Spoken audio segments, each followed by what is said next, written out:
Willie D Live.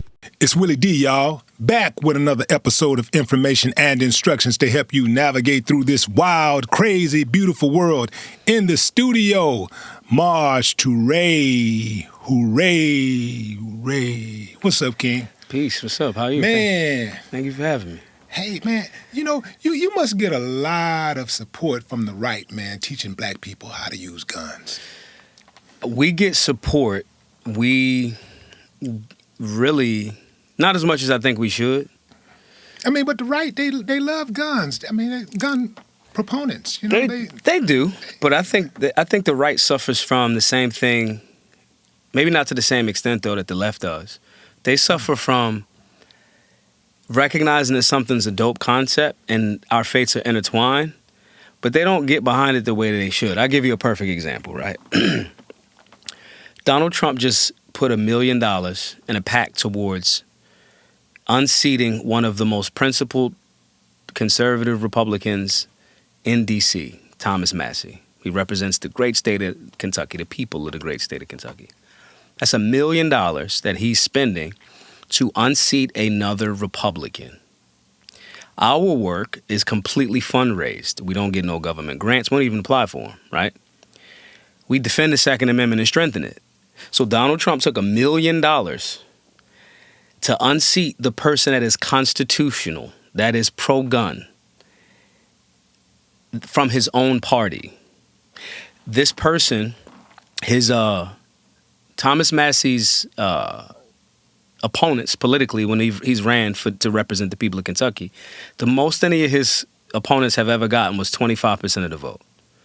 So saying all that to say, when you talk about the right getting behind the things that they love firearms. They know the gun community needs more fresh blood. The gun community needs more black folks in the Second Amendment space.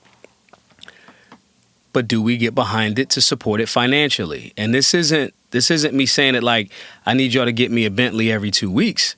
It's me saying like, there are people doing work for years in our communities that recognize the strength of the Second Amendment, and the right does not get behind it the way that they should. Now, again, this is not to be disrespectful to the people that do, because I want none of my followers to hear that are dyed in the wool like, we got you, Maj.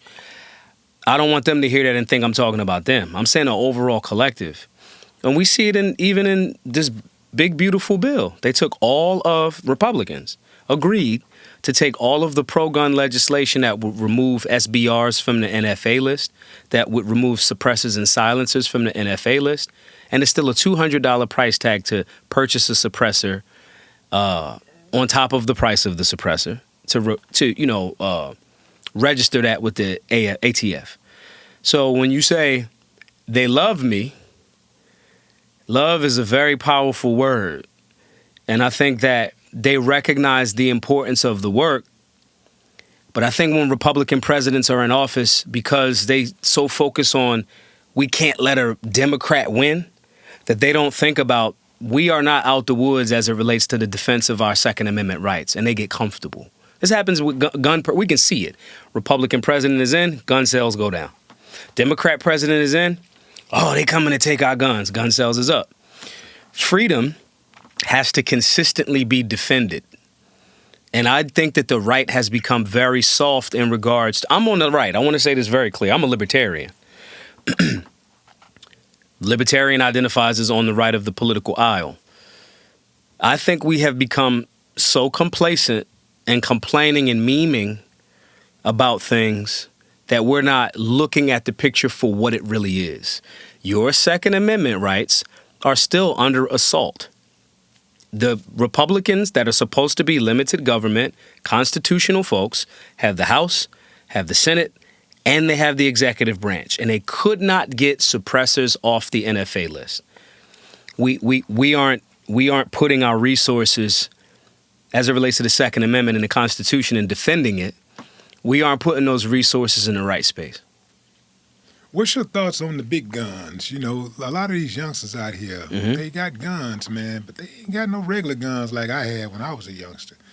They got the big stuff, man. They got type of stuff that'll wipe a block clean. Good. That's a good thing. I'm I'm talking about the youngsters who have no I guess, no cause. It doesn't matter if you got a cause or not. It always matters if you have a cause, but ask this question. I'll add the caveat to me saying good, right?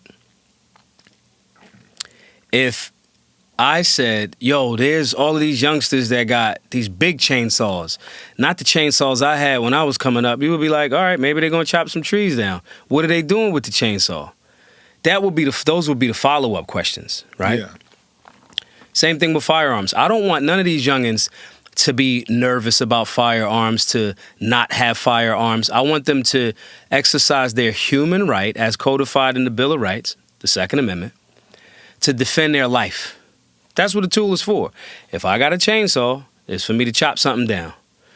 If the tree need to get chopped, the tree need to get chopped. If someone is trying to take your life, take your mother's life, your father's life, your family members, your loved ones, absolute strangers, I want a young person to have the means, the tools, the soft and hard skills to defend life. Because that's really what guns are for. Yeah. Now, the bigger question could be, are we doing enough to train young people in the mindset that when they do have access to that chainsaw, they chopping down trees and not down humans? That's the part that our work at Black Guns Matter has done for the last 7 years. We go to every violent city. Every year, at the end of the year, when we see which cities have the most homicides, that's the cities that we go to and we give free trainings first, those first 4 cities. Unfortunately, it's usually the same 4 cities. Or top 5 is the same 5 cities, and it rotates here and there. What are those top 5 cities? New Orleans, I'm going to go based on death, not per capita based on, size of population. Yeah. New Orleans, St. Louis, Chicago, Philadelphia.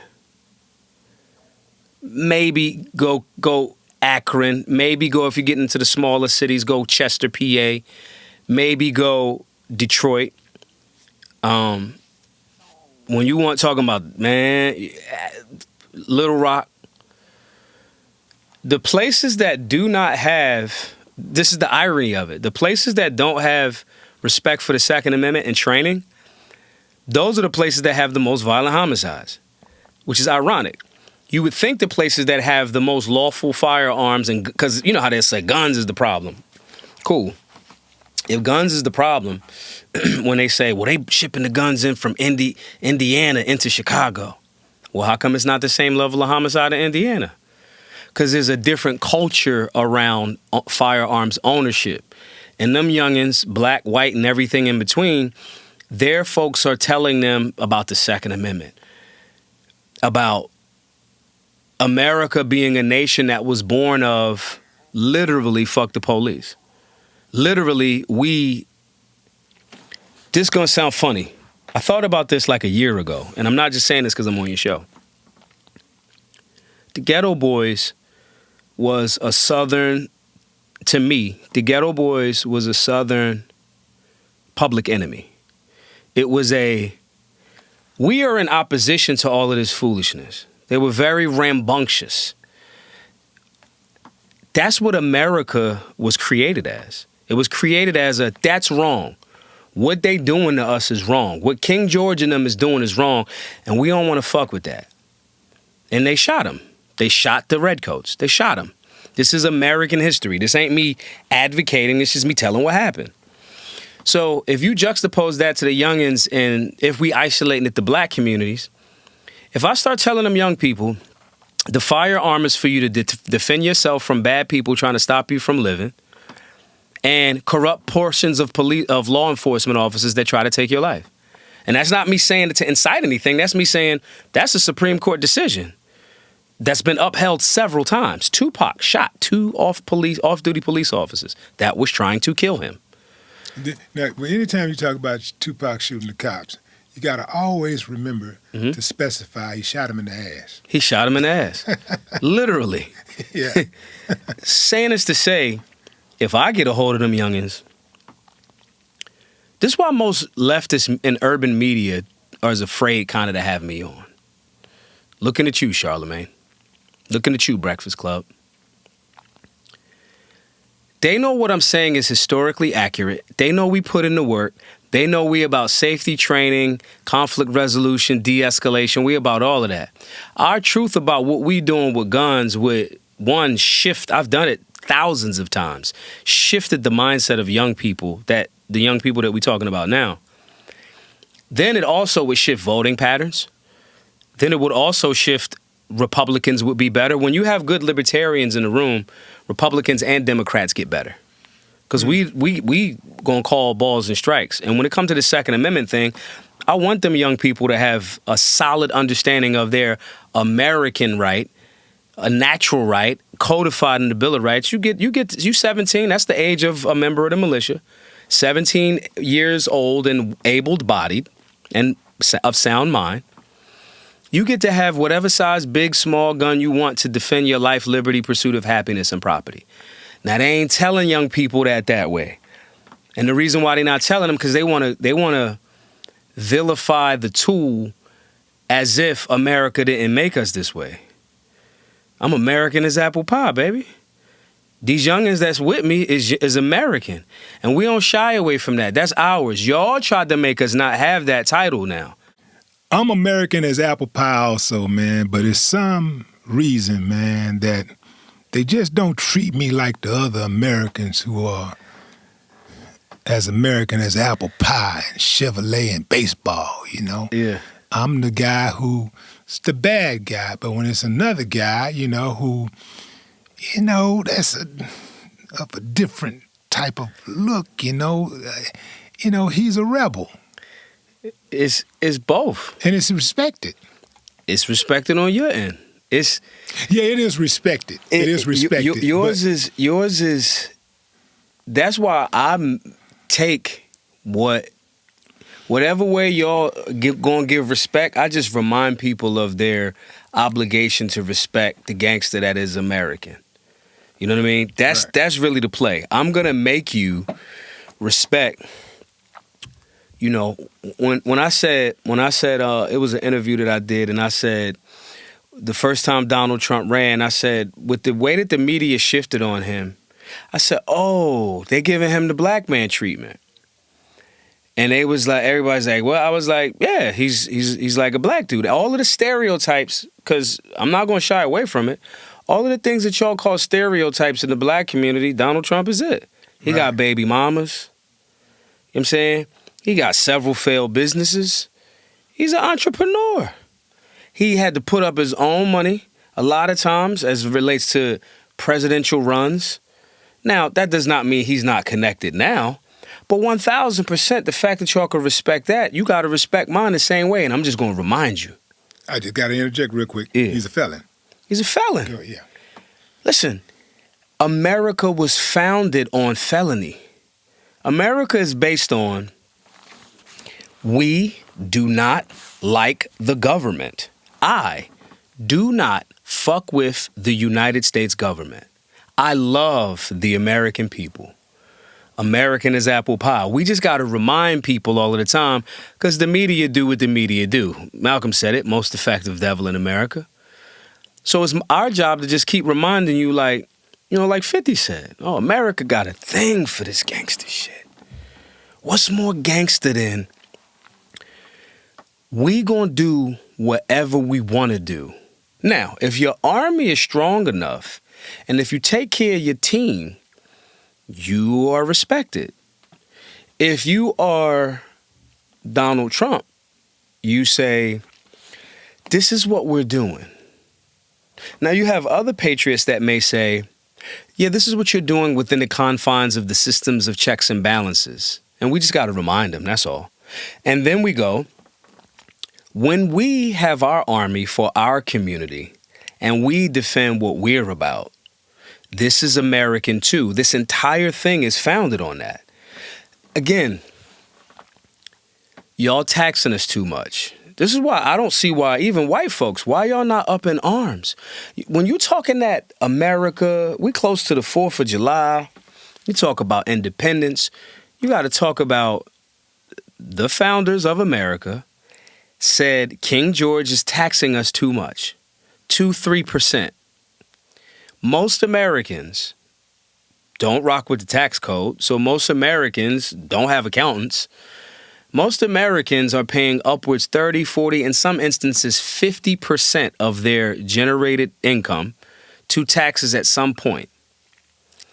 The founders of America shot the people that tried to tax them 2, 3, 4%. That is America. This is not an attack. This is me going, I'm American. Respect me the same way. Now, sometimes they may not respect it the same way because they stupid too. They don't know the history. You got the hot dogs, you got the cookout, and I ain't mad at it for the 4th. But what was that about? Now, when I see that, I go, the Move 9 bombing in Philly, where the government dropped a firebomb on women, children, and men, to me is the same as the government in Waco, Texas, murdering people there. The government in America has always been corrupt. That's why the founders of America was like, we need as much government as possible. It's an evil, but a necessary evil, but it's evil. These are founding framers of the Constitution, of this entire thing. I'm just here to remind y'all that we strapped, we limit government, we defend life, we love our countrymen and our countrywomen, and we do not fuck with the United States government. Trump is the same way. He gonna manipulate the system. I ran for city council. If I'd have got in there, it would have been a lot of different things happening in Philly. Let's speak to that. You finished 15th out of 17 candidates. Mm-hmm. Something tells me that that's the first time you've ever finished that far back in anything in your life. Yeah. What did that experience teach you? How the political system is corrupt. I'll give you first and foremost. I ran as a libertarian. Mm-hmm. In order to be on the ballot, if you was a Republican or a Democrat, you need 300 signatures. If you're a so-called third party or a party outside of that, because I don't even like that nomenclature, third party, you automatically set in the narrative that these two are the real ones. Right. In order to become a so-called third-party candidate, you had to get 3,000 signatures. There's 10 times the amount. That should be illegal, man. But American government is gangster. We got the bigger army. These are rules. I get it. It's the correlation between the streets, corporate America, and geopolitics is the same. It's just bigger guns, more potential death, and a whole lot more zeros behind whatever number it is. So when I ran, I knew that it was me going in there as a libertarian. Most people in the hood don't even know what a libertarian is. I was in a Democrat-dominated city politically. I'm basically Carcetti from from The Wire, running to be the mayor of Baltimore, and he's a white dude. I basically knew that's what I was going into it as. Were you in Philly? Yeah. Okay, yeah. That's home. Yeah, it's home. Yeah. I just knew I'm going to learn a lot about this process. And I couldn't talk about civics the same if I didn't show people I did it. I went in this knowing I'm going to lose. But you learned a lot and lost. And Your job in that case was to be a disruptor. That's all. And expose more people. Man, it was and a few things too. One, it was the disruption of, I was getting so many phone calls that day of people saying, yo, Maj, they telling me that I gotta just, which is illegal. They telling me at the polling station, I gotta just hit the D all the straight down the ticket. That's what they telling me. The polling people aren't supposed to tell any of the citizens what they supposed to do. So that was one. Two, some people called me and said, I don't see your name on the ballot box. The year that I ran was the last year that those particular digital ballot boxes were allowed in the city of Philadelphia. 2019. Mm-hmm. Yeah. 18-ish, going into 19. I just knew that something else was going to happen, which was I made so many people from my city get involved in one portion of the political process. And when they saw the game and when they saw certain things, they was like, what? Now I can open that person up to a civics class and a gun class. Now I can open that person up to Remember how my run went XYZ and you felt like they did you dirty? Now they're going to be more intensely paying attention to things in their local politic. When I start telling them about libertarianism and they go, how did I not even know about this one? There's people that ran for office. I saw, what's his name, Andrew Yang tweeted this a few days ago. He was like, there needs to be more than two parties. And I just facepalm because I'm like, bro, you ran. You know that there's more than two parties. So for me, it was more about getting people involved, informed, and making them look at how corrupt this system has gotten. And Philadelphia, and I know some solid politicians in Philadelphia, so I don't want to say this to offend any of the people that I know personally, because it's not every one of them, but a system is designed a certain way. The fact that I had to get I got 9,000 because I thought they was going to deny some of my signatures. So I got 9,000. I got on the train and I just went up and down the train and was just telling people I'm running and gave out flyers and incense, and it was great. I ran a dope campaign. But I can't compete with $1 million that somebody might drop down for ad spend. And so when you start telling people about ad spend and lobbying, and I got to get 3,000 signatures and they only got to get 300, quite naturally the next thought is, wait, what? The game is rigged. And if we start showing more people from hoods across America where not only is the game rigged, but this is how the game really supposed to go. The game is supposed to go, fuck the government. The government is supposed to secure the borders, defend the nation, and handle interstate commerce. All of this other stuff that y'all doing and involved in, that ain't the game. This is what this weird amalgamation that this thing done turned into. So sometimes you just go be a part of something to get beat up, to show everybody. It's the Dr. King method. And I don't subscribe to it. I'm gonna be very clear. I don't really generally turn the other cheek. I'm gonna fuck you all the way up. That's just what that is. I had too many people depending on me to, like, come on, bro. Like, you think you're going slap me in front of my girl? You tripping. And that's American. Yeah, that's American. Yeah. That's American. We dropped nuclear bombs on Japan. Yeah. Near Hiroshima, Nagasaki. So sometimes I take those hits just to show people, like, hey, see how corrupt they is? Look, I'm not making it up. And then showing them this is what they supposed to do. When we say America is supposed to be based on the Constitution, I'm going to consistently remind you that this is what the rules are. And then when we say there's only 29 constitutional carry states as it relates to firearms carry. A constitutional carry state is a state where you don't need a license to carry your firearm concealed or open. America has 50 some odd states and territories. There's only 29 constitutional carry states in a country that's supposed to be the Constitution is the standard. That showcases the contradiction. My job is to highlight the contradiction and expose it to the maximum degree. And then say, this is still my country. This ain't a, like, death to America. I like it here. Why in God's name would my elders, ancestors, and all of those folks fight in every single major war, even when our elders were looked at as less than 3/5 of a being in this conversation around the 3/5 clause? But anyway, you think I'm going to be like death to America where I live? Nah. That nickel bag that's sold in the park, I want in on it too. This ours. Saying all of that to say, this is why it makes sense for certain media outlets to attempt to not have me speak to their young people.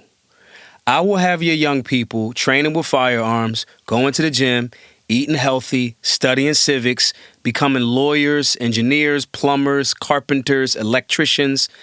I will 1,000% reshape the entire narrative. I will fuck your prison industrial complex money up. I will fuck your, like, vacations that you judges pay for your, family. I will fuck that money up. And I will make our communities get paid. The struggle for me is I'm an activist. And I'm an entrepreneur, but my heart is activism. The problem with that is most people, I was talking to our mutual brother, brother Derek Muhammad today. Salute, Derek. He had a tremendous perspective on what we come to expect of our activists. We think that our activists are supposed to be poor. Right. And I'm just like, there's a reason why our heroes become murdered, bought, or die penniless. And it's because that flawed view and perception of what our activists should look like rich, like should be like Donald Trump. The people that think Donald Trump is fighting for them because they think he's their activist, right? And I get it. We should look at our activists the same way. We should go, we elected our person, to me, and for example, to travel around the country and teach people beginning things about firearms basics, civics, conflict resolution. Mai shouldn't have to think about, he should be able to book 3 years in advance of events and take me out of the equation because people will think I'm just saying it because it's me. You know, we have another mutual friend, Dr. Boyce Watkins. Shout out to Boyce. I asked Dr. Boyce to come to the Solutionary Summit, and he did it without question. Yeah. Dr. Boyce is that's how you get down. Far beyond my pay grade. That's how you get down. You see what I'm saying? Yeah. And if I ask him something about options trading and something I'm trying to learn, boom, boom, boom, boom, boom. Dr. Boyce does well. Dr. Boyce know what he's talking about. And the fact that every single person in America is not in the Black Business School is wild to me. It's a travesty, you know? We have to recondition the minds of the people to go, the people that are presenting something solid of value, that have proven their worth by putting the work in. There should be no question about, are they going to die penniless? Are they going to get shot? Or are they going to get bought out? We're sending, you know, my ego is what keeps me from this. But we're sending our warriors to the table to speak for us. And if everybody else at the table is loaded and wealthy or rich, you're sending your soldier to the table to potentially be taken advantage of. Because if the activists, again, if Trump could just go, put $1 million on my same guy in my same party, put $1 million to find a candidate to run against him because he said something I don't like. That person that is not deeply rooted, you know, in the mission, in their passion, in their, I'm from North Philly. My street friends will never let me, like, you can't live that down. Won't care how much money you got. You did what? So that's fortunately bred into me. But we're sending warriors that we say we do stuff for to the original question of, do we think that the right is supporting and they love it? They love it, but do you love it enough to actually support it and put it in a place where you could really, we can win? Like, if they already had the win in our communities, they wouldn't spend so much money trying to demoralize and make us unhealthy and get us to kill our babies and all of it. If they already had the win, then we ain't got to spend the money. That's marketing 101. They buying it. Stop spending the money. Don't stop spending the marketing dollars when things slow up. We got to promote it more. We can win. We can control our communities. We can exchange with each other. We can highlight our warriors. But we have to be willing to sacrifice and support them. Our opposition does it. And when I say opposition, I mean primarily, this is going to sound messed up, this way it gets political. Our communities have been controlled by Democratic politicians for decades. Nothing has changed. Nothing. Republicans, when they're in office, they have the House, the Senate, and the executive branch. similarly, they have not been strengthening the Second Amendment. So if you apply that Second Amendment conversation to Democrats and black communities across America, they look like the ops. If it's a person that asks you all of the time to give you money to get them back to the spot, they in the spot, they tell you they're going to do something in the spot. While they in the spot, they don't do the thing that they're going to tell you to do while they in the spot. Then after 4 years, 2 to 4 years, they come back like, yo, man, give me some more money in your vote to get back to the spot. At a certain point, you got to recognize that they a vacuum. And it's not building anything. So when our opposition, we could beat them. They vampires.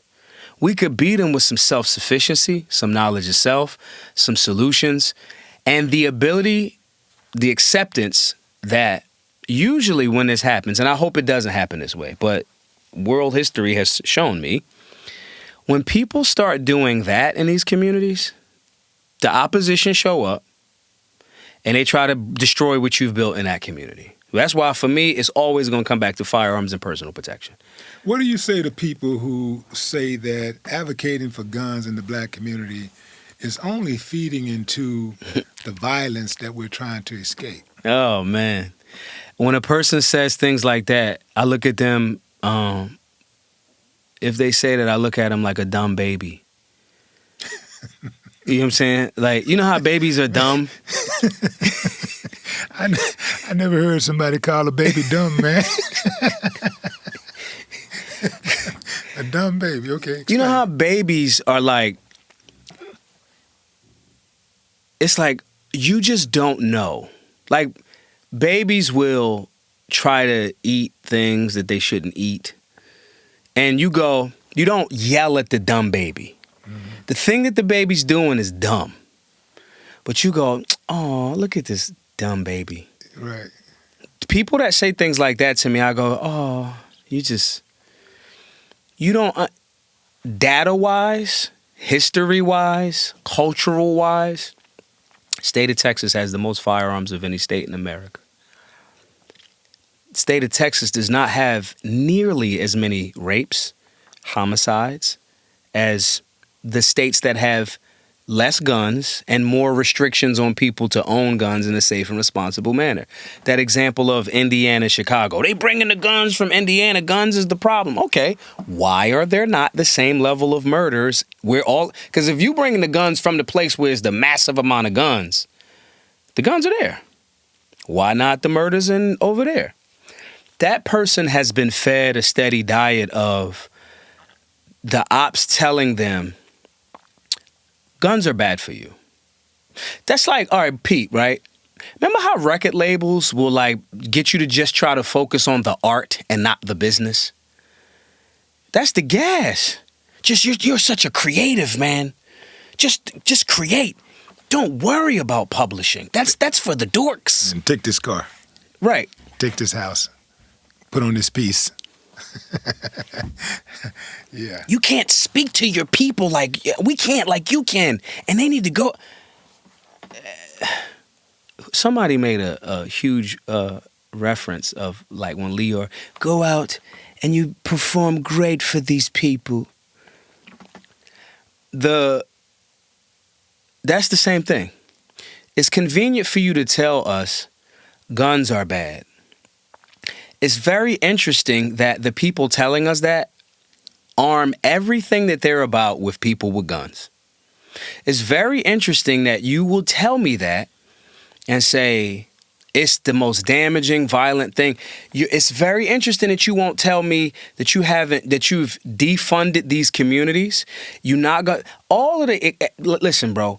All of the money is earmarked in these big cities. It's earmarked for programs that don't empower you. It's earmarked for programs that keep you right here, purgatory.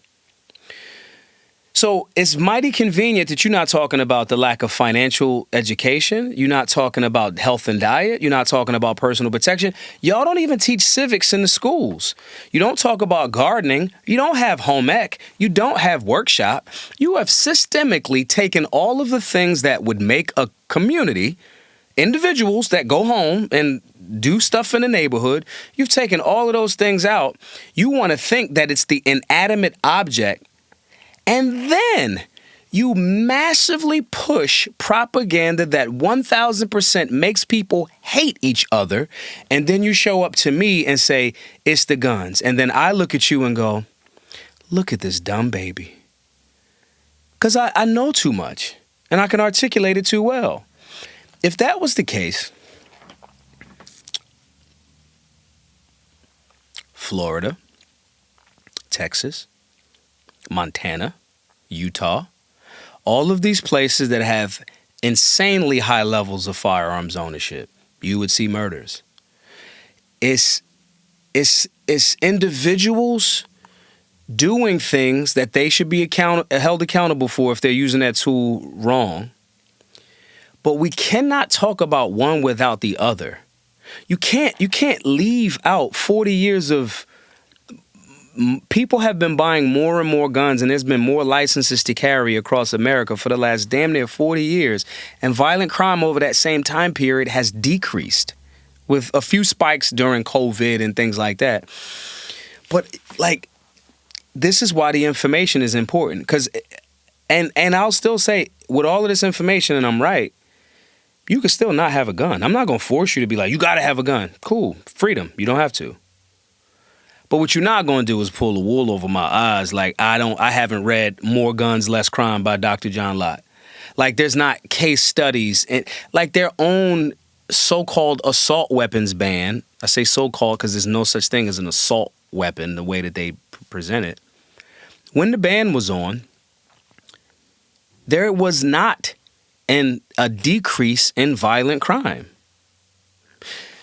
It's almost like, remember in the 90s, talk about Tupac. I know you remember this. Brenda's Got a Baby. Teen pregnancy during that time was insanely high. It was a problem. The schools didn't go, or the government didn't go, we're arresting teenagers who have sex. They didn't do that. They didn't ban sex. They taught about sex education in schools. Legit sex education, like the reproductive system, this is what happens. We don't even have a problem to that extent with teen pregnancy now. Because instead of banning things, we just informed people about it. If you inform people about safe and responsible ownership, civics, you're not going to have more violence. You're going to have less violence. An armed society is a polite society. The problem is people don't want to hear that from me because I'm gonna tell the hood. It's like Pharrell said on Drink Champs, he's like, hey, I'm a snitch. I'm gonna tell. The FBI's on speed dial. And I respected that about him. If you do something around Pharrell, he gonna rat on you. There's no confusion. All of this information that I got, I'm gonna tell the hood all the time. I'm gonna go there. I'm gonna give them classes. I'm gonna do it for free. I'm gonna leave them with gift bags. I'm gonna help them. You know, if you're a convicted felon, I'm gonna help walk you through the process of getting your rights restored. It shouldn't even be a restoration of rights process because it's natural rights. I'm gonna tell people about natural rights. I'm gonna tell them about the Constitution. I'm gonna make hoods across America take America. America was founded by a bunch of hood dudes in Philly. This happened. This ain't me making it up. I remember taking tours of City Hall in high school. I used to get absolutely blasted and go take tours of William Penn's house, City Hall. There's this amazing sculpture in the middle of City Hall, and there's like 4 different, north, south, east, west. And in the middle, there's this big sundial, which is supposedly the exact center of the city of Philly. But anyway, in those hallways, there's 4 different pillars. And there's indigenous men, Asian men, white men, and black men. And they're holding up City Hall like this. Still there. It represented the vision that William Penn had for Philadelphia. It was supposed to be all men of all creeds working together to fight injustice and build something great. That was William Penn's vision for Philadelphia. When you start telling people stuff like that, and I would smoke and I would take these tours and I would come back and I would ask my, at the time, social studies teacher, and she would be like, where'd you I'm like, yeah, don't worry about where I got it from. Why are you not teaching it to us in here? I'm always going to tell the people, this is how you do this. We got a Bitcoin beginners class coming.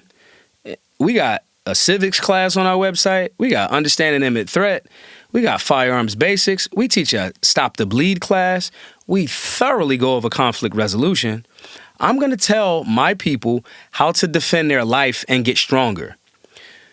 The contradiction to the first question, the contradiction is, if you're really a patriot, you should embrace that.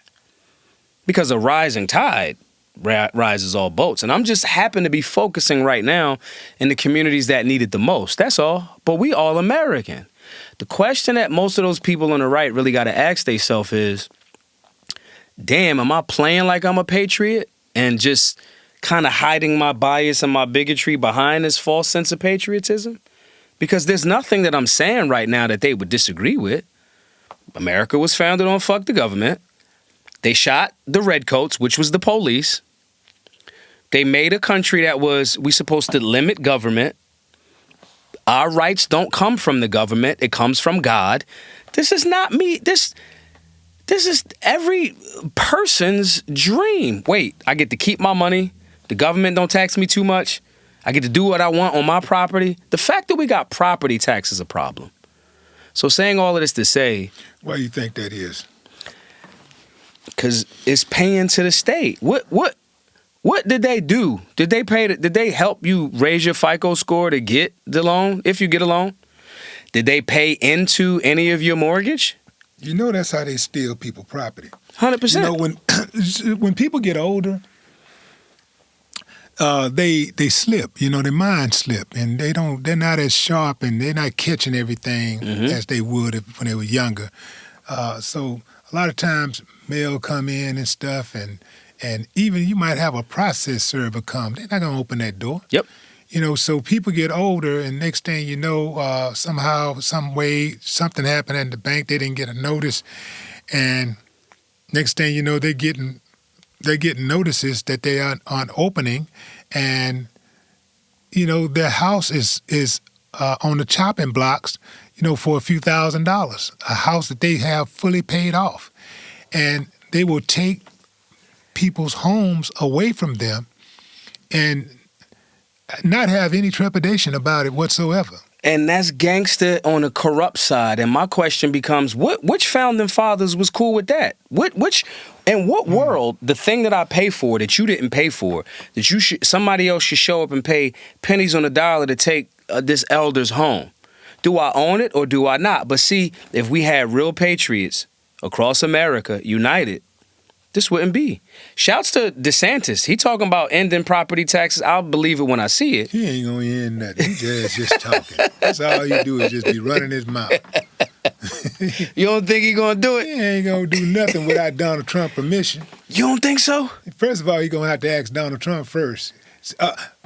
Sir, sire, God, my Messiah, can I end property tax? Get your ass out of here.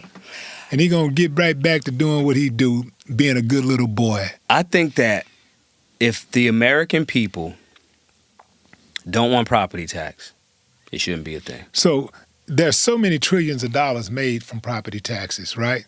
So how are they going to replace that? Because they can take it from they can end property taxes, but you and I know once America gets a hustle, that hustle is forever. That's why you never give the government more power. Exactly.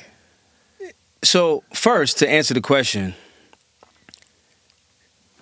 maybe I'm too much of a gangster, I suppose. I don't give a fuck where you get it from, champ. You ain't getting it from us. That's my mentality, and I don't. That should be all Americans' mentality. Right. That should be all of our mentality. Get it from somewhere else. Now here's the crazy part. I thought y'all just print the money. Why you need ours? Oh. Y'all print the money for this big, beautiful bill right now. They say they got the votes now because it got through House, right? They say they got the votes in the Senate. It's an additional $5 trillion. Trillion. Okay. Why you need our money? Now, I'm not a fan of printing more money. You took the money off the gold standard, Nixon. Is fiat, is fake, it's not based in anything. And every fiat currency in world history goes to zero, historically. I'm a proponent of Bitcoin, me, myself. However, Here. if you said y'all could just print the money, why you need ours? The reason why you need ours is because it's about control, because you and your politician and your ilk in D.C. keep printing up the money, giving it to all of these specialist groups, so forth and so on. That's how, I get it, that's how you watch the money. The parallel between the streets and D.C. corporate America geopolitics is a very thin line. So, y'all print it up, y'all launder it, y'all get it, boom, cool. Y'all want us to pay the tax base so we can barely cover the interest on the money that y'all owe to the Fed. Meanwhile, at the same time, China been buying up a bunch of your debt, and you owe them. This creates a economic level of slavery that I don't think that the hood understands, and that's another reason why we introducing the Bitcoin part of it too. And the basic financial literacy component. It ain't about, we're going to show you how to get rich. It's going to be, this is how this is supposed to go, and here's how they jerking you. If I keep telling you I'm going to tax you on everything, you are in a perpetual state of feeding the government, this beast that is government. But if I start showing you American ancestors shot the government for trying to tax them too much, off top, you immediately go, wait a minute, what you talking about taxes? I'm American. We shoot tax collectors around these parts. What you mean? And then you get passionate, red-blooded Americans from all backgrounds going, yeah, we ain't doing that. And they start to get involved politically and civically. Nope. I'm running for this office because me and my constituents, meaning my people from my community, don't want to pay property tax no more. It's we the majority. We voted. This should be gone, right? And if it's not gone, now we looking at a different sinister plot, and we built for whatever come with that too. Property tax, income tax, is the ultimate reminder that you're not free, you're loose. You like free-range cattle. You free-range tax cattle. And the Federal Reserve, in conjunction with the international banking cartels that are not the federal government, they are private banks, are printing up the money to your government at an interest, and they're using you as the tax cattle to barely cover the interest. And then when you unfold that and go down that rabbit hole, that's why they want more workers. They want you to get hit with Social Security. We got more workers in the future. Now, when you tell people that, and then you say, we gonna get you squared away on civics, personal protection, growing food, learning, da-da-da-da, and you inform that general public, well, I'll be damned you can't be on a certain platform. The people that I'm gonna talk to is the people that, man, we ain't expect to be alive this long. Well, what does responsible gun ownership look like? Responsible gun ownership looks like having the means to defend yourself, your family, your property, your life, and absolute strangers if need be. It means the proper securing, handling, transport, storage, and staging of firearms in your home or the things that you are responsible for. It means understanding that you may have to limit corrupt portions of government if they come a knocking. It means that you are willing to do all of the things to become a better, personally developed person, to take up that call if need be. It means I would prefer being well-rounded in civics because I know what happened when these fucking guns come out.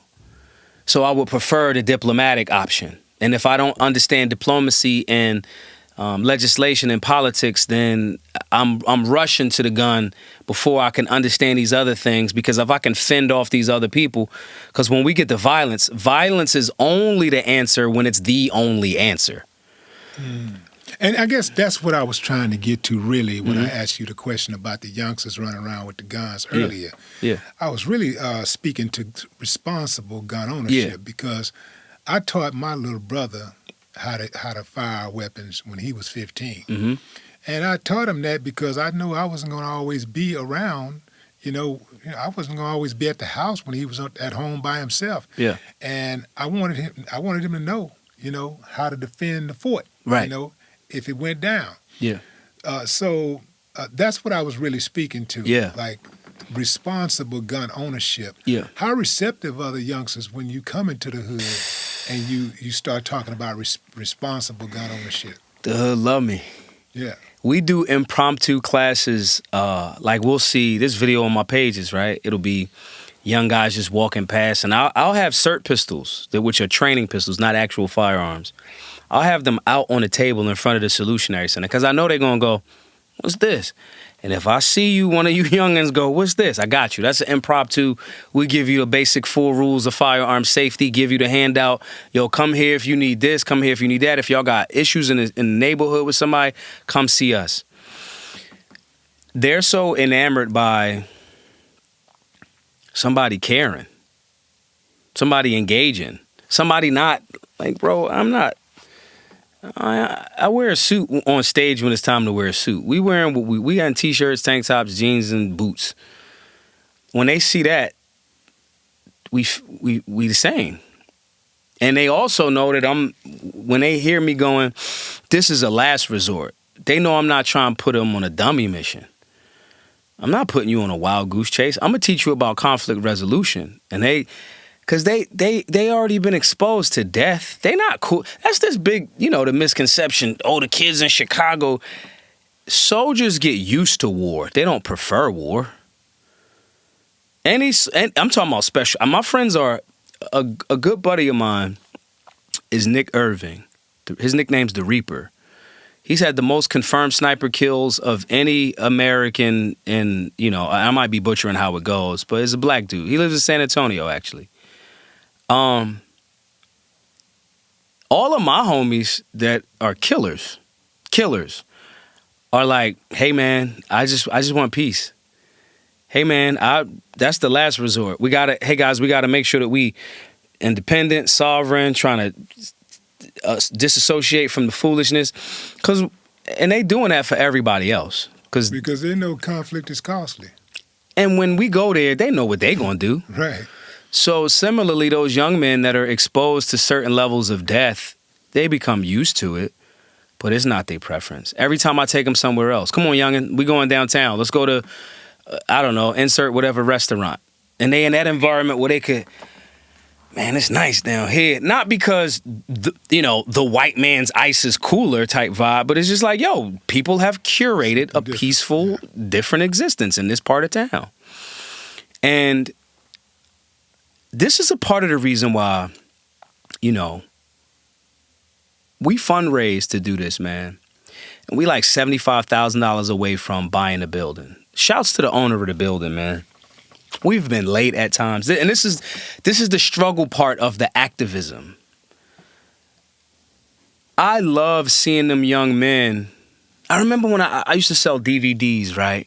Anybody that's watching this from Philly will, in the comments, they'll say it. They'll go, I remember him on the train selling DVDs years ago. I love that job. I could meet so many people. Movies is my thing. And I would see young people, and they would be, young wild cats on the train playing around. No, don't mean no harm, but they just out there wild. And I'll be like, come here, youngins. I'm going to ask y'all a math problem. Whoever get it right, I'm going to give you a free movie, and you choose whatever one. And I will run into them same young men 15 years later. And they just started a family, this, that, whatever they doing. And they'll be like, yo, man, I remember you gave me that DVD. I got that math problem right. I remember what you told me. If you can solve math problems, you always get paid. I love that. That's juxtaposed with the ability to generate resources. When you doing entrepreneurialism, it got to be your focus if you're going to succeed with anything. When you're doing activism, you fundraising to remove the financial barrier to entry for people to learn. but it becomes difficult. But the thing that's kept me going is seeing them young people, man, avoid things. And they'll shoot me a DM.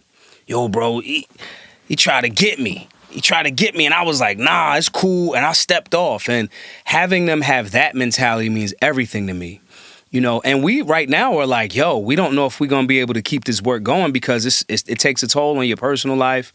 And like I said, I wish that the Second Amendment community and people on the right put the same level of resources into people that have proven the work. I know that they care about the work. I know that they go, it's quite naturally. They're like, it's the Second Amendment. He's teaching in a demographic that I don't live in, I don't reach. But I wish they wouldn't discount how much people doing good community work need support. I don't think that, we say that loud enough. I'm going to challenge you on that, Marge. Yeah. I'm going to challenge you on that. And the reason why I say that is because, you know, when people care about something, they pay attention to it. And they hold it close to their heart. They take care of it. They protect it. Think about everything you care about, the things that you care about. Yeah. You know, there's an old saying, don't tell me what you care about. Show me your bank account and I'll tell you what you care about. Look at what people spend their money on. That's what they care about. Whatever it is they spend their money on, that's what they care about. You know, because a pair of lips will say anything. Oh, man, I care about this. I care about that. I care. No, show me your bank account. Yeah. And I'm going to show you what you care about. This is why. That hurt. And this is why when the feds come get you, before they come get you, they look at your bank account. And they see where the money going. Now they know. They're creating a profile of you. And they know what makes you tick. Yeah. And they know what you care about. Oh, he sends money to this old lady over here in Dallas every single month. Who is this woman? Yeah. Well, his mom died 10 years ago, and I don't think that's not his mom. His grandmother was killed in a car crash. Miss Mabley, the lady who took him in after his mom died. Put that in his file. Put it in his file. Miss Mabel is the lady that they gonna come talk to when they looking for you. You know what I'm saying? So it's what people, and I know for me, you want to know what I care about?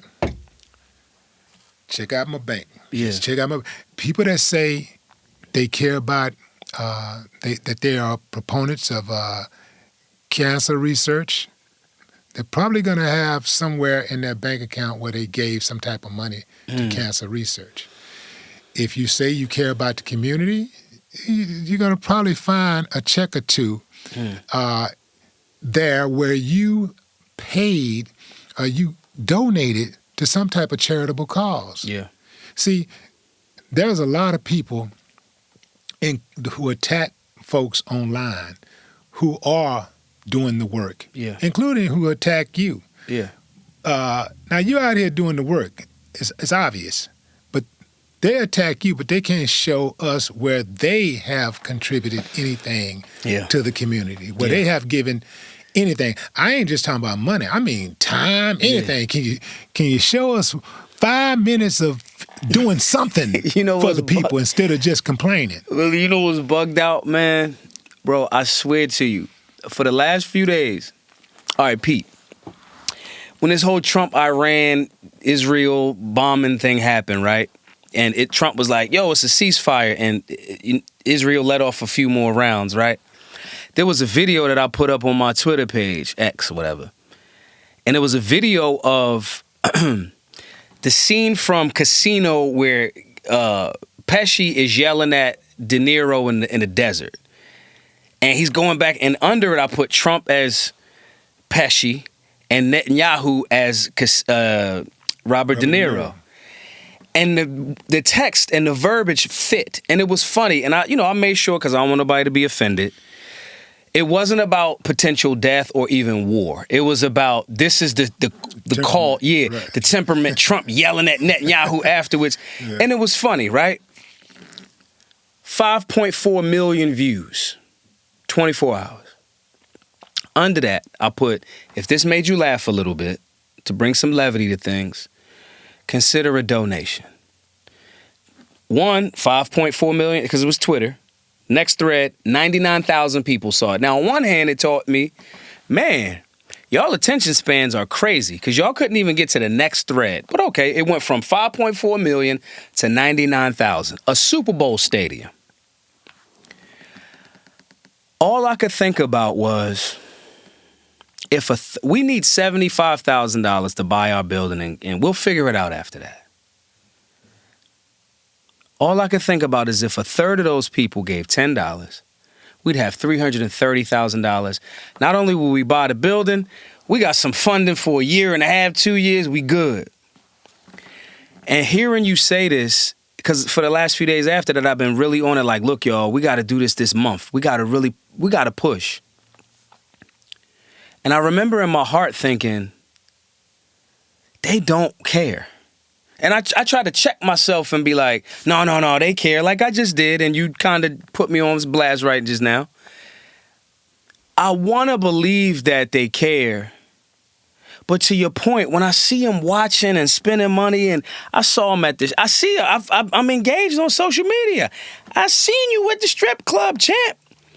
I seen you throw the $1,000, and you don't owe me or our work anything, but that's the overall problem with our communities. Like we should, no person that has proven to be doing the work should have to rumble for it. I'm gonna do something right quick. Hey, Brian. Yeah.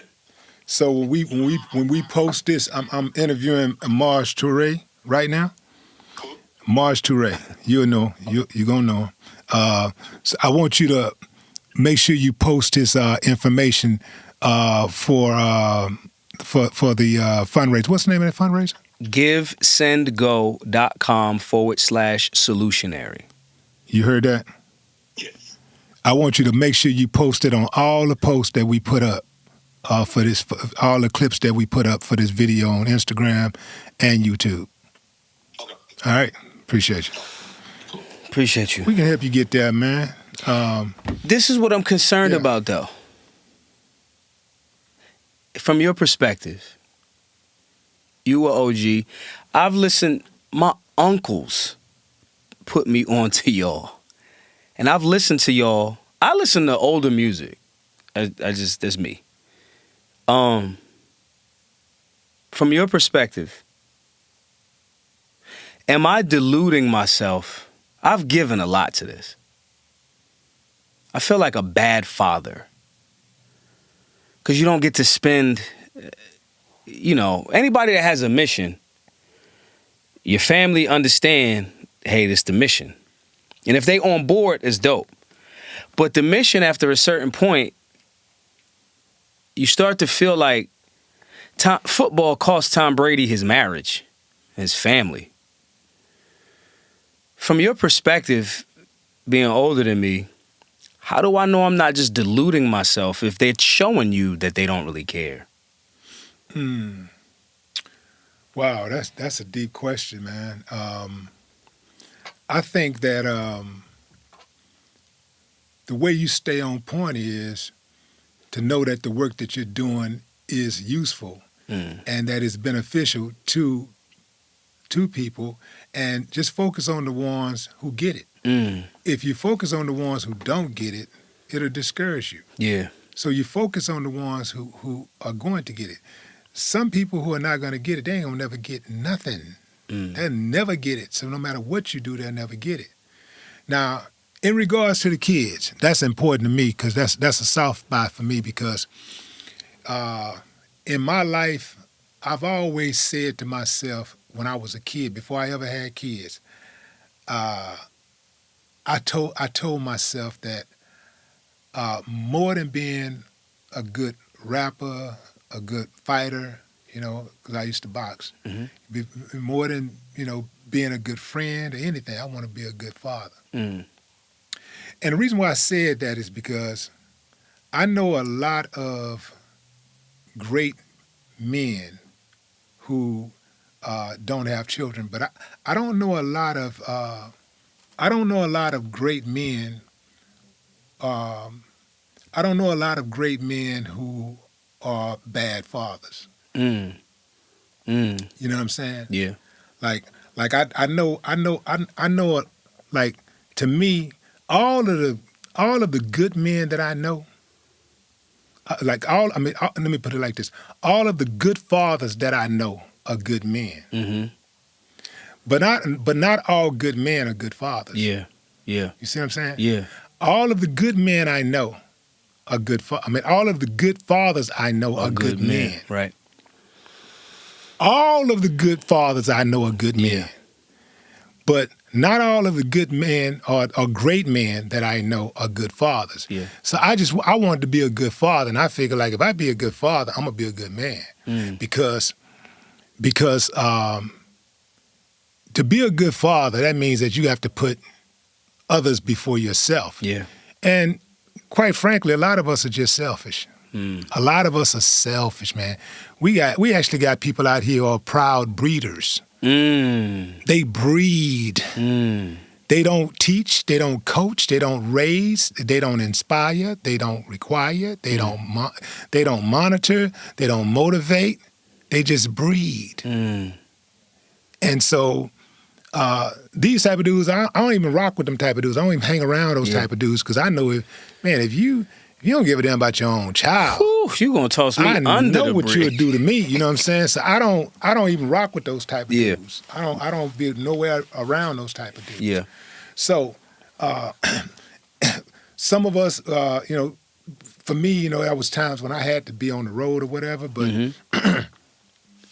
you figure out ways to just, be with the kids as much as you can. Like, always just try to find a way to include yourself into what they got going on. Try to make sure you make sure you participate.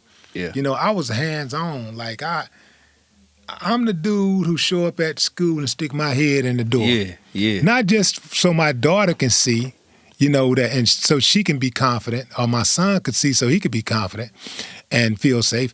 But I want those teachers to know, you mess with them, you messing with me. I want those other students to know, if you mess with them, you're going to have to deal with me. Yeah. I'm participating. I'm PTA. I'm up in that bad boy. Right. Like, I'm there. Right. I'm involved. Right. So when you're there like that for the kids, even phone calls. I remember we used to live in Azerbaijan, and sometimes I have to be in the States, so I might be somewhere else in some other part of the world. Yeah. No matter what, make that phone call. Yeah. And they don't want to talk to their kids. Right. They don't want to talk. I'd be, sometimes it was excruciating. So what y'all doing? Nothing. Okay, what y'all do today? We chilling. They like, right. What do you want? Sometimes I can hear them. Sometimes I can hear. A couple times I heard one in the background saying, "You talk, your turn." Right. But I wanted my kids to know, like, Daddy always there. Yeah. I'm always there. You ain't never gonna have the excuse that some people have that, you are the way you are because your daddy was absent. Right. Nah. And I'm telling you, when that juxtaposition of, hey, you might be deluding yourself, the people don't want this no more, get still, pay attention. I lied to you not, man. When I started having these thoughts, you reached out to me. I just try to stay open to what is life showing me right now? What's happening? What's God saying? And I was like, I don't know, bro. Just get still for a minute and see what happened. I'm like, what's up? I'm going to be over there in a little bit. Oh, all right, cool. Let's do it. Because in the moments when you're giving so much of yourself to a community and you are traveling and you are this and you are that, if you care at all, you start to think about them things. You start to go like, and I'm pretty sure if Tom Brady was still winning, his wife might have gave him a little bit more time. I gave you the Buccaneers. You left, you needed this one. I gave you when you went to Tampa Bay. Now you want to do it again. And the game might be, you know what I mean? And it cost you something. This is why I don't like that. I don't like that. I don't respect that because she knew who she had. She knew how competitive Tom Brady was. Yeah. She knew who you messing with the GOAT, man. Right. This dude is on a... But till when, though? Man, too much is given, much is required. And it takes a special type of woman to support a man of greatness. It's a special kind of woman that supports a man of greatness. Everybody have to be on board. Everybody have to say, you know what? I wish my dad could be this way, but he's not. So I appreciate the dad that I have because I know my dad loves me. Do you? I wish my man was here more often, but I understand that he has a greater cause, and it's not just about me and him. It's about a whole lot of other people. I could rock with you when you're talking about an overall mission, but generally for overall mission, we married to the mission, no doubt. But if we're talking isolating it just to the Tom Brady example, when is that woman supposed to go? When Tom Brady says that's it for real, when they do that retirement party, and that's it, man, that's it. Yeah. You know, that's it. But don't go seeking for a Tom Brady. You went after him because of his partially because of his greatness. You know, that was one of the things that made you wet. Yeah. He was Tom Brady. He was the best in the game. You couldn't get no better. And that got you hot. Right. You know, wherever you go, it's Tom Brady. Whoa. You got the best guy to play the game. Yeah. By many people's standards. Right. You know, by many people's opinion, he's the best to ever do it. Yeah. So you knew what you were signing up for. Yeah. Don't sign up for it and then try to hold it against him, try to gaslight the man. And Tom Brady ain't even my favorite quarterback. You know what I'm saying? I'm just calling a strike a strike and a ball a ball. Straight up. Do not go pursue this man or allow this man to pursue you. Make the connection, get married, have babies, go through all of that, and then start blaming it on him because you stepped out. Ooh, that's the part. Media don't want to talk about that part. Don't blame it on him because you're responsible. You're responsible for your actions. He's responsible for his actions. You know, just because he does this or that does not mean that you have to lower your standards or pimp your body. Yeah. You know, or compromise your integrity, your principles, your morals, your vows. Right. You know, till death do us part. So if you don't like it, if you don't like what he's doing and it's that horrible, you know, go ahead and get a divorce if that's what you want to do. But don't try to blame the man because, look here, man, relationships, marriage especially, marriage is not about love. Marriage is about duty. And that is why you go to work when you don't feel like it. Because you have a duty to perform. Right. All right, so I'm going to stay in the game. You've convinced me. I'm going to stay in the game as long as the game want to stay with me. You something different, bro. You different. And your woman have to understand that anybody in your life, your friend, sometimes you can't make the party. Yeah. You different. Yeah. You cut from a different cloth. Yeah. You are a once in a generation man. Right. You're different. Right. And they're going to have to respect that. Right. And if they don't respect that, it just ain't gonna work out. 100%. Because I have to realize, look, man, this is my thing. This is what I do. Yeah. If you cannot deal with this, if you can't deal with everything that encompasses this guy right here, I'm just ain't for you. And that don't mean you're a bad person. Yeah. That means that I'm just not for you. Right. You know? Right. So just because I'm not for you don't mean I'm against you. It doesn't mean that you're against. No, not at all. Yeah. You know, let's talk about something that happened a few years ago, 2021. You applauded grassroots anti-racist protesters who agreed that Black Lives Matter, while at the same time criticizing Black Lives Matter, Inc. For those who say every time a black person harms another black person, so Black Lives Matter, Oh, I thought Black Lives Matter. How do you differentiate the slogan from the organization? I think the incorporation was, I mean, not even think at this point.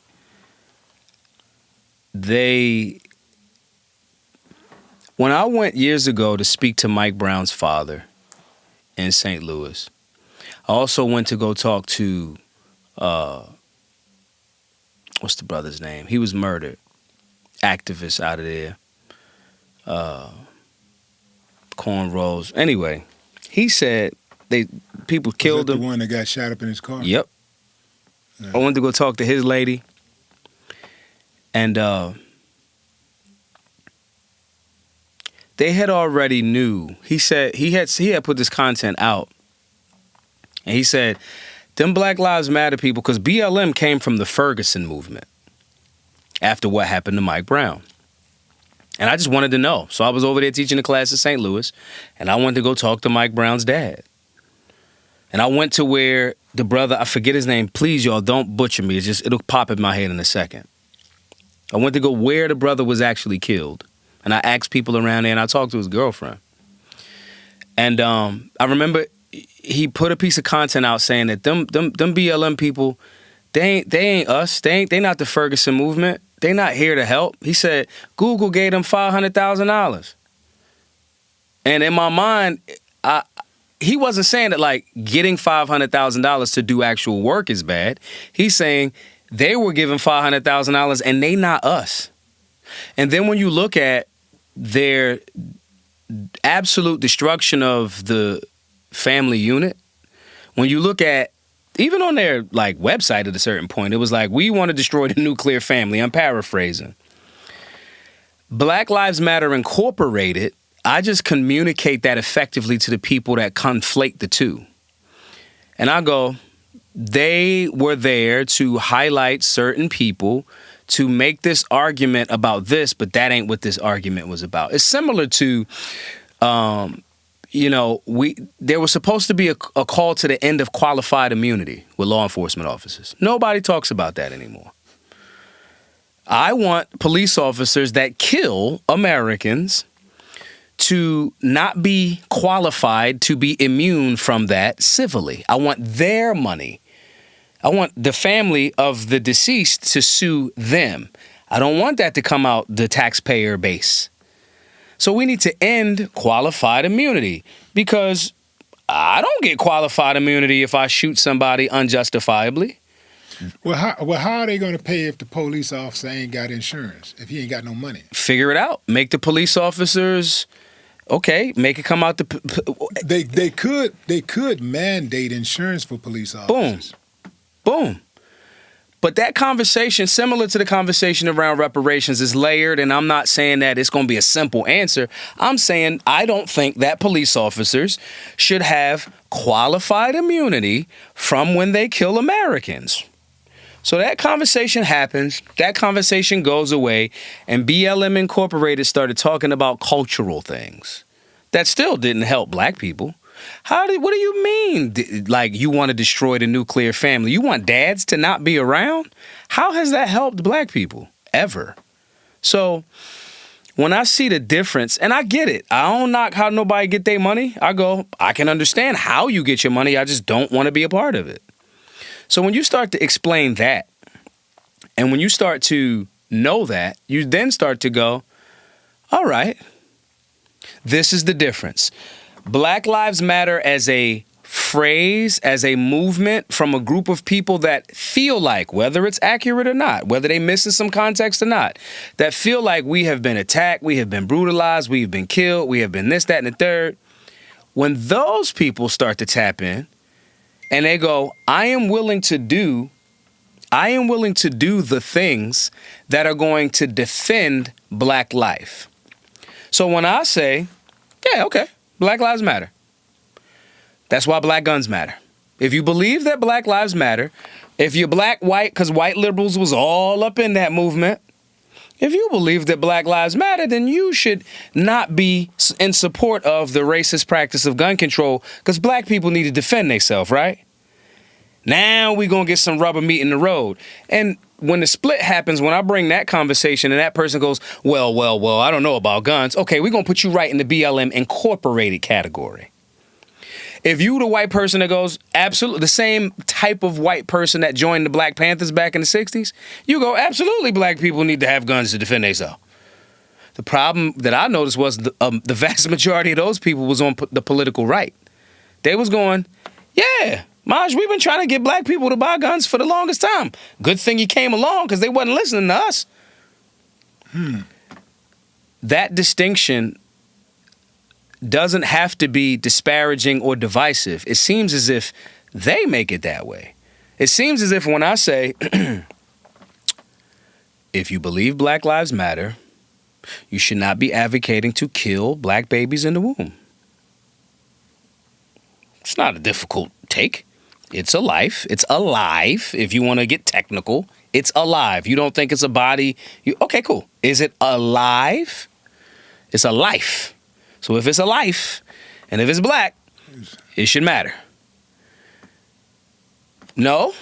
If the answer is no, you go in the Black Lives Matter Incorporated pile. If the answer is, damn, I ain't never think about it that way, I'm objective, the verdict's still out on you, but I'm going to leave you more in the Black Lives Actually Matter pile. The ability to neutralize that conversation because you know what's really going on is the key. And the ability to neutralize that conversation by articulating the points while not creating more division is even more critical, in my opinion. The ability to say, I understand that the Matrix got you. I understand that you might even think I'm your opponent now because I've exposed your contradiction. But I'm not going to do that in earnest because I still want to make sure that I'm informing the people without creating invisible enemies. And so that's a skill and a tactic that the general public struggles with. That I don't struggle with that. My skill is translation. My skill is, bro, I've experienced extreme levels of violence. All of this like huffing and you being mad at me, that shit is like at loud noise at best. You experienced extreme levels of violence in what capacity? I've been in 3 shootouts and they chaos, and I never want to be in any one ever again. That's why we lean so much on conflict resolution. Any fatalities? I don't know. Yeah. How were you raised? Who raised you? I was raised by my loving Nana. My father was in and out, but I don't want people they're gonna make fun of this. My dad was a solid dude, but he was a street dude. My mom's was outside, but mostly my grandmom, and I had solid father figures, like dudes that were like, you ain't doing that. Street dudes too, that was like, bro, that ain't for you. Your brain, you think different. You know what I mean? I wish, man, I can, in hindsight, I could look at how many things I wish would have been different, but you know, Back to the Future, you change one thing in the past and, I was raised properly by my grandmother in a sense of traditional values and a respect for life, a respect for humans. She just worked so well. She just worked good at working. You know what I mean? She created systems. She just was really, really good. My grandmother never made more than $30,000 a year. And before she transitioned, she owned 2 homes. And she just was such a solid woman. I'm actually writing some notes that I think is going to be a book. Nana said. You know what I mean? And she just was really, really dope. I wish my Nana had 11 children. And like girls now is like, bro, I'm not having 11 children. I'm not, she just was really, really dope. And she put the right principles in me. When she was in college, she was going for her master's when I was very young, when I was in elementary school. And I would read what she read because she was studying. She had this. Remember those encyclopedias, Britannica? Like, if you want to know something, I paid all that money for them encyclopedias. Go over and look in the encyclopedia before Google, right? She had this other book, man, and I found it a few weeks ago on eBay. It was these psychology books. eBay, it's still around? Yeah, it's still around. I didn't check my account in about 8 years. She had this series of books called Understanding Human Behavior. And I remember looking through those books, and it dealt with, now I understand, but then I was like, what the hell is this? They had like Rorschach images and what you call them, like just all of these different things that dealt with the id, Freudian stuff and all of that, and what people do. And she just exposed me to so much reading. And that's kind of what brought me through. I just like to read. And so that's kind of how I was raised in the sense. My dad was there, not as much as I would have liked, but around. And I had just good, solid dudes around. Street dudes during that time, you know this, it was just different. It was a certain level of a code of ethics. And I know that might sound crazy to I know exactly what you're talking about. Because I'm going to tell you something, bro. I didn't even know that men behave the way I see some of these dudes behave. I ain't lying. Yeah. And I grew up in the hood. I'm from the mud. And I didn't even know that dudes were sissified the way that they are today. I mean, a sissy was a sissy. That right? Yeah. That's a sissy. That's a dude, he act like a girl. That's a sissy. Right. This dude right here purports to be a man. He looks like a man. He dresses like a man. He talks like a man. He talks tough like a man. But everything come off his mouth, out of his mouth, his mannerisms say sissy. Yep. He got girl in him. You know, like I didn't know dudes gossip.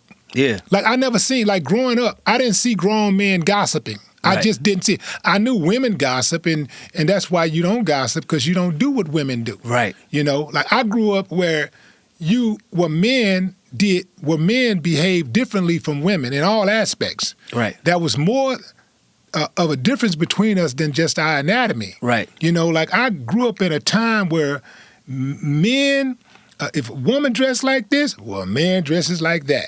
Right. If a woman talks like this, a man talks like that. Right. If a woman dances like this, well, a man dances like that. The lines are so damn blurred, man. You don't even know what the hell you're looking at, and But these dudes run around here masquerading like real men. Yep. But they got women ways, and it's really an insult to women, because I don't even know women that act like some of these dudes. Right. And this is the part where it starts to tie back into this, where my matrix and programming and conspiracy theorist mind kick in. This was not organic. It just wasn't. If this many thousand years, that separation and demarcation line between men and women was there, now in the last 10, maybe 15 years, everything's changing. This is a highly organized phenomenon. And if that highly organized phenomenon is backed by media, government, propaganda, all of those different things, your approach to solving it has to be equally holistic. When I was in high school, I read the ISIS papers by Dr. Francis Cress Welsing. Changed my whole view. Yeah. Just was changed. And I remember thinking, when she said one line, she said, the war is in all of the 9 areas of human activity: education, entertainment, labor, politics, religion, sex, war, and maybe 7 or 9, whatever they are. And I remember looking at that through that lens that, oh, you think the fight is just hip hop. No. This is just our entertainment arm of Condition You Industries.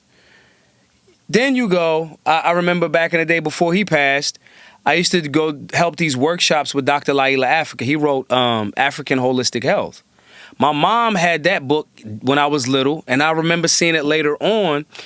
And when he said, I remember at this workshop that he was doing, that I was volunteering at, and he told me about that they have virgin seeds. The United Nations owns virgin seeds of things that we got the patent on this and y'all can't have them. Y'all can sell the offshoots of it, but we got the virgin seeds. And I said, well, how do we get the seeds? And he was like, you don't.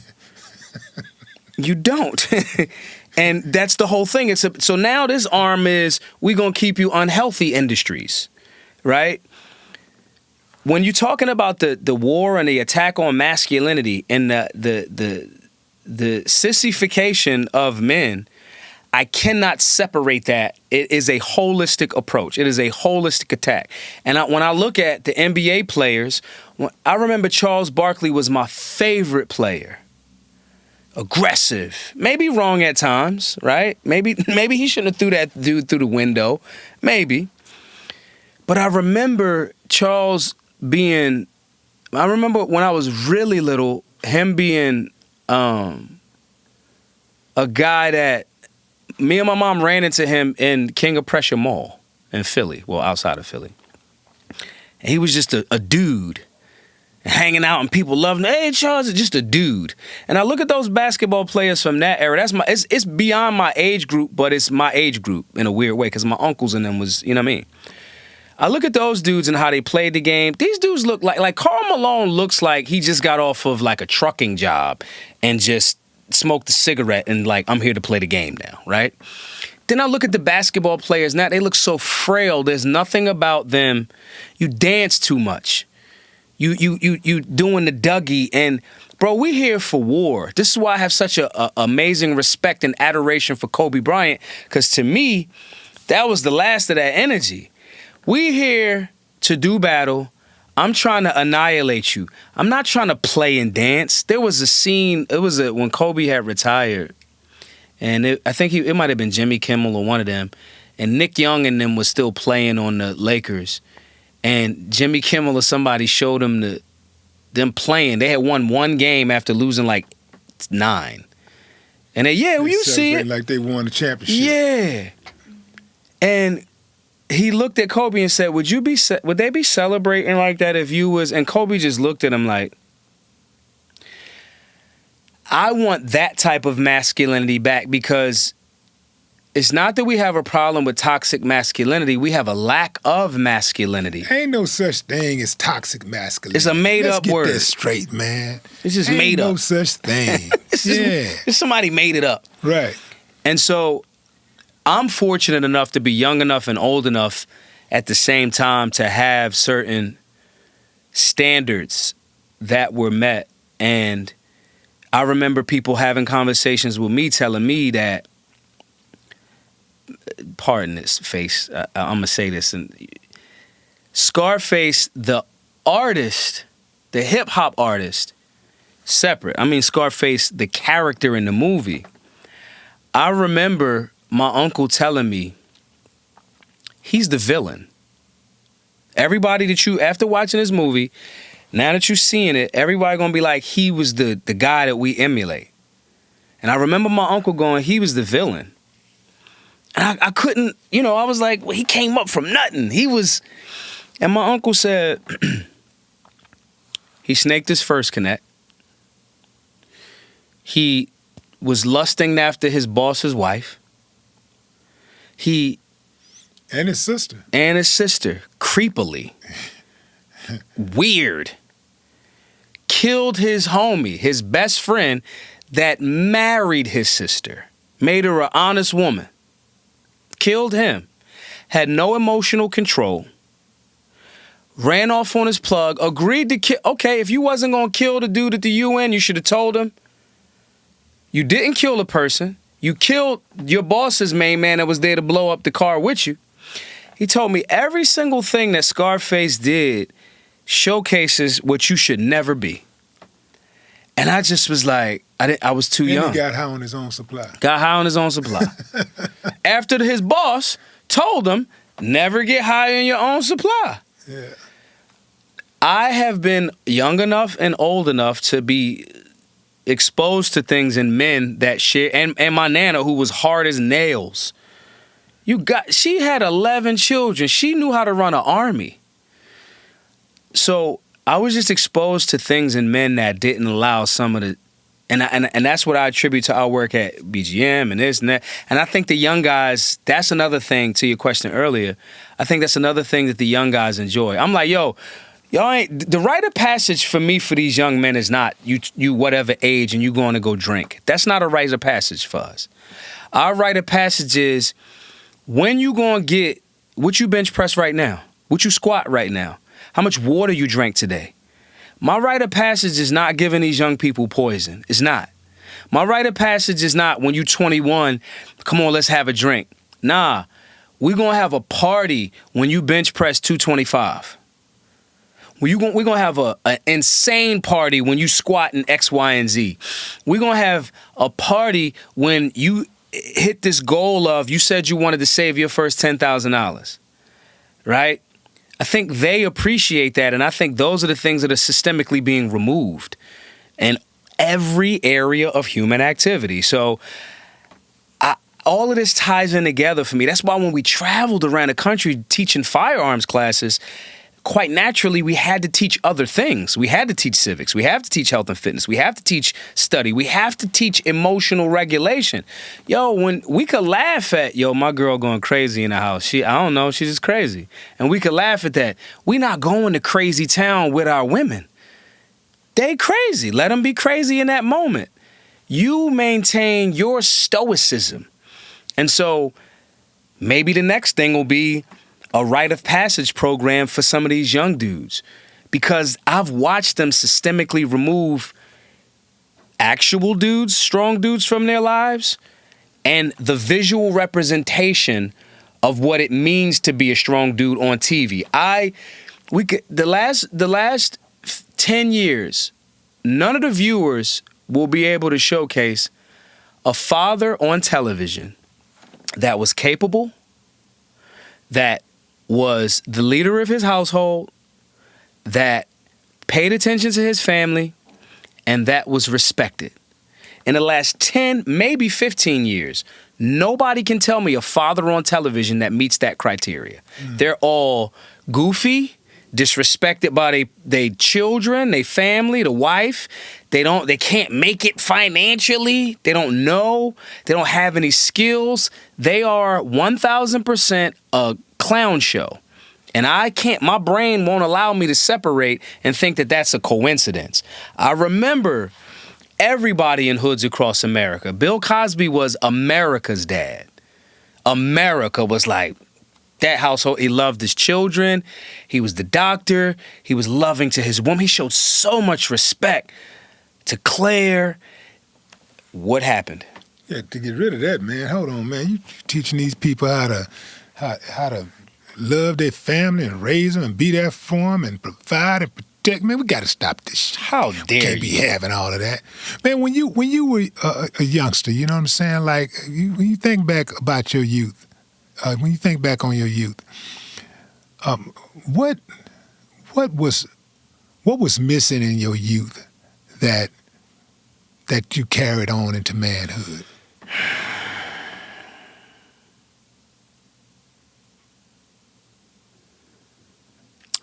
I wasn't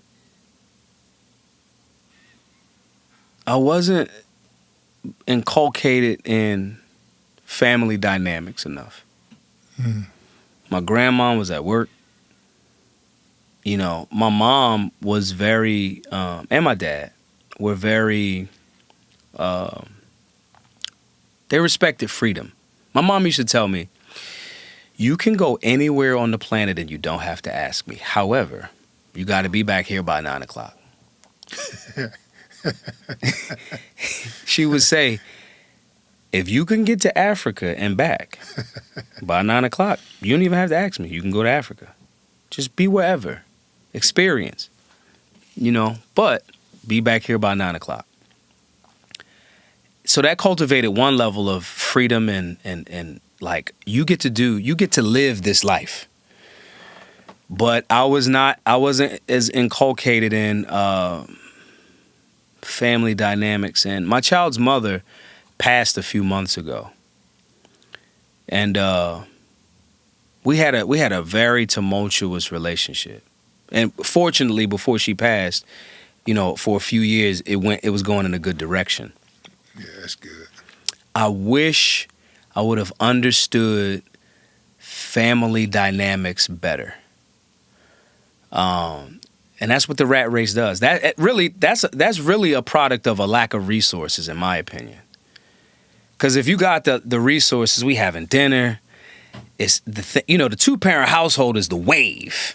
I don't care what nobody say, because I've seen both of them. I wish I would have known family dynamics better. I could run my nana, my uncles, being outside, selling DVDs, selling weed, whatever. Militancy and free market enterprise go hand in hand.